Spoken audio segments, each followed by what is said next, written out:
নমস্কার বন্ধুরা, আমি আবার একটা মটনের কিমা কষা দিয়ে আলু দিয়ে একটা সহজ রেসিপি নিয়ে চলে এলাম। কালকে একটু মটনের কিমা এনেছিল আমার হাজবেন্ড, তাই আমি একটু মটন কষা ছোটো ছোটো আলু দিয়ে কষেছিলাম, তাই তার একটা সহজ ভিডিও নিয়ে চলে এলাম। আলু কষাটা দিয়ে গরম গরম ভাত, রুটি, পরোটা, লুচি সমস্ত কিছু খেতে ভীষণই সুস্বাদু এবং খুব তাড়াতাড়ি হয়ে যায়।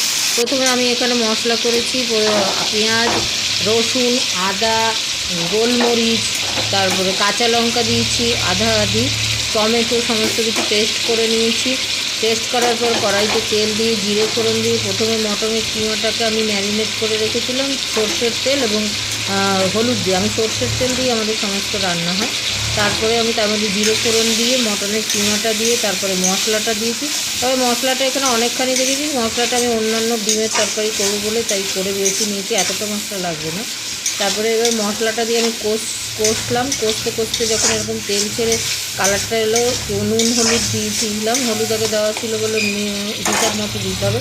তার মধ্যে আমি শুকনো লঙ্কার গুঁড়োও দিয়েছি লাল হওয়ার জন্য। তারপর ছোটো ছোটো আলু কেটেছি, আলুকে দিয়ে দিলাম। আলু দেওয়ার পর কষতে থাকলাম। কষতে কষতে কষতে কষতে এবার অল্প অল্প গরম জল ওর মধ্যে দিয়ে আমি কষবো।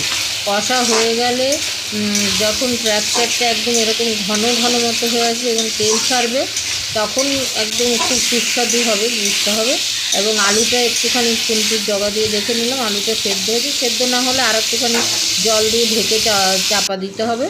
দেওয়ার পর যখন আলুটা সেদ্ধ হয়ে যাবে এবং এরকম কষা একদম হয়ে যাবে, তখন আমি অমিতের গুঁড়ো মশলা দিয়েছি। আমরা অমিতের গুঁড়ো মশলা ব্যবহার করি। তারপর নামিয়ে সবাইকে পরিবেশন করেছি। গরম গরম হতে সবার ভীষণ ভালো লেগেছে। আপনারাও করে খেয়ে দেখতে পারেন এবং খুব তাড়াতাড়ি সহজে হয়ে যায়। ঝালটা আপনারা আমরা যেমন মাংসে গোলমরিচটা খাই, ঝালটা খুব মুখে লাগে বলে, আর কাঁচা লঙ্কা আধা দিই, তার মধ্যে লাল লঙ্কার গুঁড়ো দিই। করে খেয়ে দেখুন।